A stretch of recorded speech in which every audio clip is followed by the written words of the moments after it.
Hi everyone, so we're back with another video lecture. So this is a continuation of our lecture in chapter 2, which is on correcting sentence errors. So this one is lesson 2, and this one is about run-on sentences. Before we start, ayun, huwag kakalimutan ng self-care. Take it one step at a time. If you're tired, stressed, and it's too overwhelming for you, then do not deprive yourself from that much needed rest. So, yan lang. Gusto ko lang kayo remind na take it one step at a time. Especially that some of my students at Cagayan State University, this is something that is not really a subject that you really want. But yeah, take it one step at a time and uh, give yourself enough care that it deserves. Yeah. And ayun. So let's start with our topic, lesson 2, and this is on run-on sentences. So when we speak of run-on, the meaning of it simply means that it is to continue without stopping. So, run-on, kahit hindi pa siya connected sa grammar, ang meaning talaga ng run-on is to continue without stopping. So, meaning niya is, it is something that is continuous. Yun yung meaning niya. So, in grammar, run-on sentences naman ay isa siyang sentence that has too much information without enough proper punctuation. So this is the opposite of the fragment. Diba? Si fragment is broken. It is a sentence that something is missing.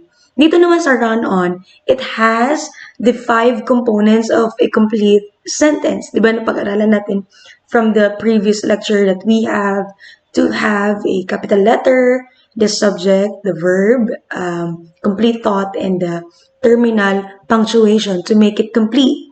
In these run-on sentences, it has all of that. It has all that components, but it is too much. And this kind of error exists especially on our essays.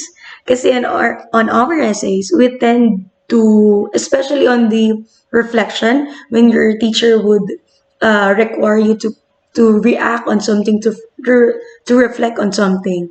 There's a tendency for you that when you are writing, you're actually telling a story, or parang you are talking directly to the teacher. You're explaining something. So there's a tendency that you are explaining your thoughts without stopping.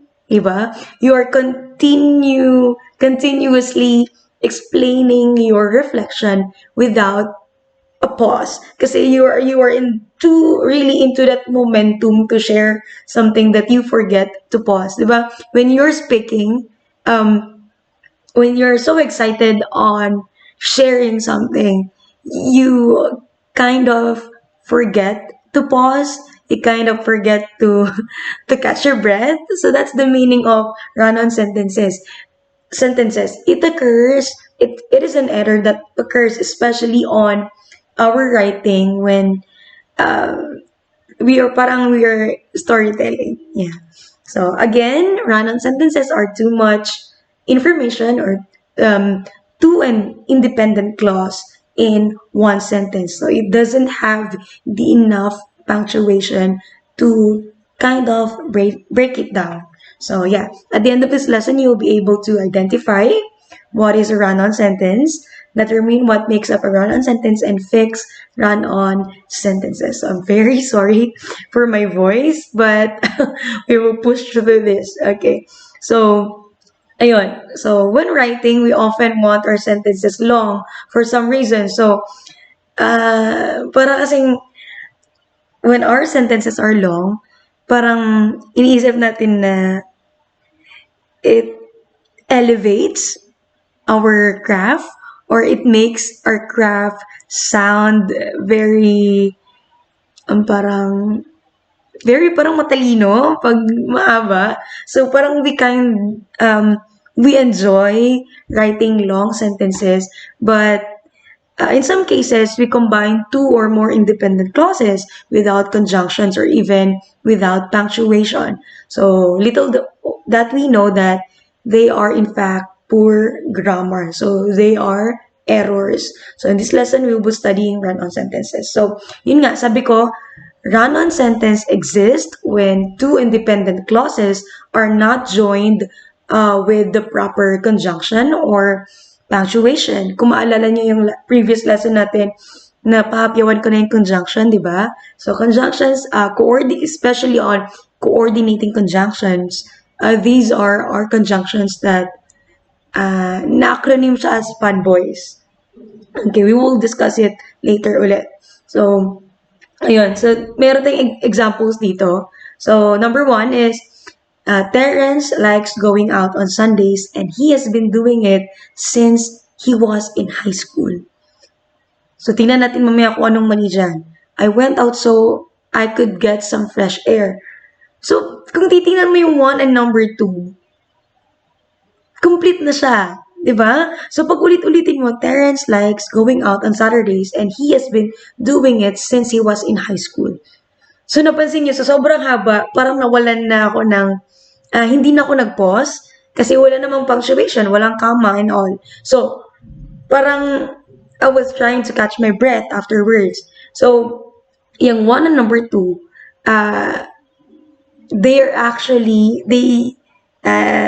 hindi natin mamalayan na meron siyang error. So, the error is, we need to identify first the conjunction. So, again, ano yung conjunctions natin? We have the for, yung fanboys, for and nor, but, or, yet, and so. So, hahanapin natin yon. And for number 1 and number 2, we have the and the so. So, when these two exist, ang dapat, before the conjunctions, we need to have, what is that? Yung pusa yun. We need to have a comma. We need to have a comma before the coordinating conjunction. Okay. Yes. So, ayun, balik tayo doon. So, Terrence like going out on Saturdays, comma, and he has been doing it since he was in high school. I went out, comma, so I could get some fresh air. So that's the correct way. And number 3, 4, and 5, we will further discuss na lang sa next kasi yan din naman yung examples sa baba part para hindi na tayo maubusan ng oras. So the first one is on how to correct run-on sentences. You need to have an end punctuation. Ano ba yung punctuation natin na madalas natin ginagamit? We have the period, exclamation point, and the question mark. So yung tatlo na yan, it ends a sentence. So pag nakita mo na yan sa end ng sentence mo, ibig sabihin complete na yung sentence mo. It has the 5 components that we discussed earlier. So itong example na to, ito yung number 5. You think you're happy? Look at you. You think you're happy? Look at you. So, wala siyang cut. Kasi wala siyang enough punctuation. Pero kung titingnan natin, dalawang independent clause siya. Okay? So, in the first part, we have the subject, you, and then are, the verb, and then happy. This one indicates a complete thought. Okay, so that is one independent sentence. So you need to break it down because yung look at you, this is a complete sentence too. So, ang ginawa dito is, kasi very tricky, mukha lang madali si run-on sentence, but when you are given a sentence na parang ang hirap niyong i-break down kasi tingin mo complete na siya, hindi tulad ng fragment na madali mo lang i-identify kasi alam mo kung ano yung nawawala. Pero in these run-on sentences, pwedeng 3 yung sentence na nandyan, pwedeng 4 pa minsan. So, mahirap siyang i-identify kung saan nag-end yung sentence mo. So, in this case, you really need to identify if that certain clause or that certain sentence has a complete components of a complete sentence. So in this case, there are two independent clauses. So you think you're happy? Look at you.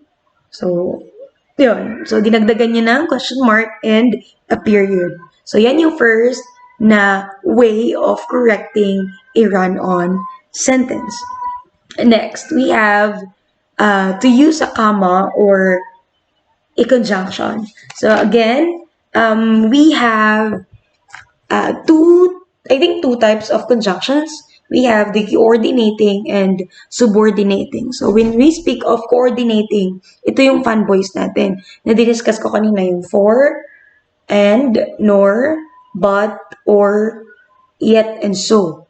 So yan yung fanboys. Coordinating ang tawag doon. So pag coordinating ang gamit mo, you need to have the comma first before the coordinating conjunctions. But pag gagamitin mo naman si subordinating conjunctions, which are because, before, since, ano ba yun? Since, though, although, yan, when, yung mga yan, it doesn't need the comma. Okay? So, based on my studies na tinuro sa amin, coordinating, yun yung ginagamitan ng comma and the coordinating conjunctions yung fanboys. But when you will be using the because, since, if, when, although, though, before, after, yan yung subordinating conjunctions, it doesn't need the comma. Okay, sana clear yun.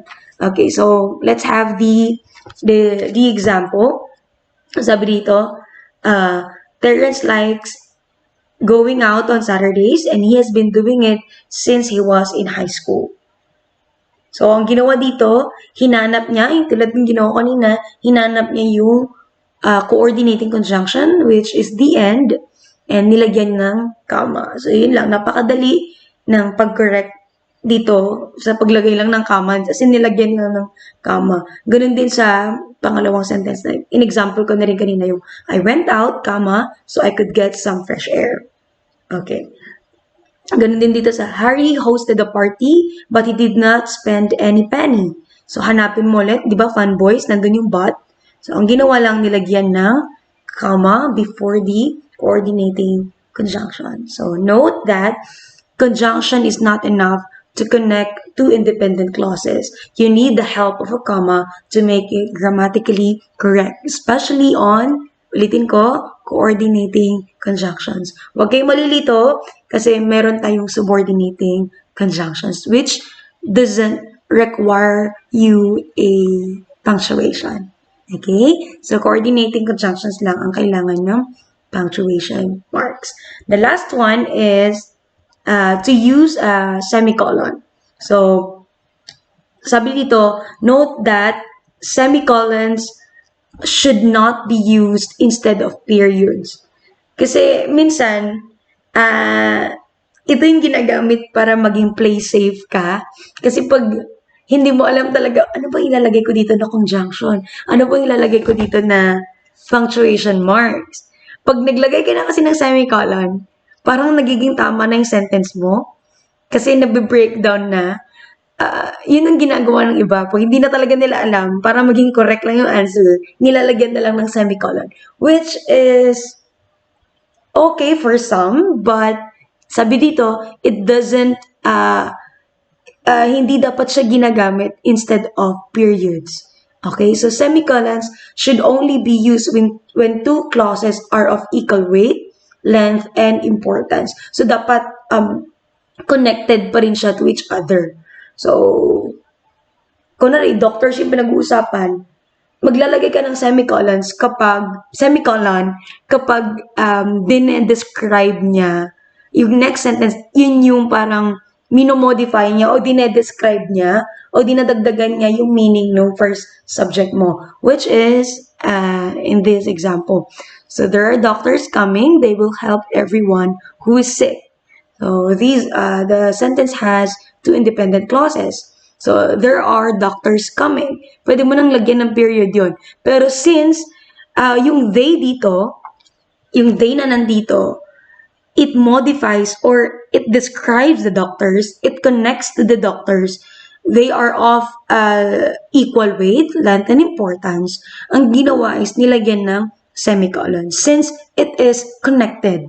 Okay, so two sentences are uh, um, parang closer to each other and they are connected. So, ang nilagay is semicolon. So, sana naiintindihan natin yun, ha? Kasi, minsan yun ang nangyayari sa iba na to make it safe, maglalagay na lang ng semicolon para maging correct yung sentence.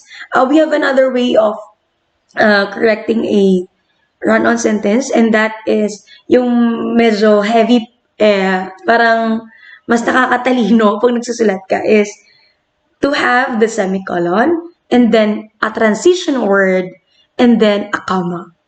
Okay? So, kunwari, palitan natin to ng negative sentence. Itong ano, there are doctors coming, semicolon. However, comma, they will not offer their services to those who are sick. So, di ba parang ang ganda lang pakinggan, ang ganda lang din tingnan na nag-semicolon ka na nga, tapos meron kang transitional words. Yung transition words natin, we have, yun yung however, although, because, marami yan eh. You can just search it sa Google. Pero ang dami nating transitional devices na ginagamit. Meanwhile, moreover, nevertheless, mga ganyan. So, ginagamitan ng semicolon yan, and then the transition word, and then the comma. So, that will parang exemplify or make your writing or your write-up a parang medyo expert ang dating. So, yun ang ginagawa ng ibang writers. So, yun nga, sabi ko kanina, nag-occur siya sa mga novice writers na, especially sa atin, ng mga beginners talaga, hindi naman tayo writer in any profession. We are just practicing the way that we express ourselves. But yeah, nangyayari tong error na to, especially that when we try to create a detailed sentence and we accidentally create a run-on sentence. So sabi ko kanina, finding run-on sentences can be tricky. So in order to find them, a writer should identify his sentences with two independent clauses. So dapat may subject, dapat may verb, and dapat complete thought.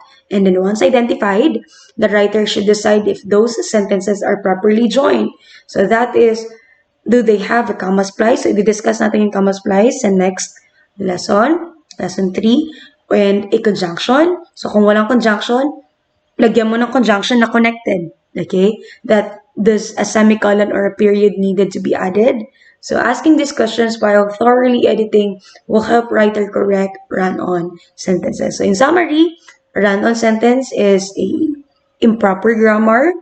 It includes two independent clauses which are incorrectly joined, and it needs to be fixed. And it can be fixed several ways. So recap lang. Number 1 is to add an end punctuation. Number 2 is to add conjunction. And number 3 is to add semicolon. Yan. So that's the end of our lesson. I hope may naintindihan kayo. And I'll see you sa lesson 3. So i-discuss natin sa lesson 3 ang comma splice. Bye! God bless you!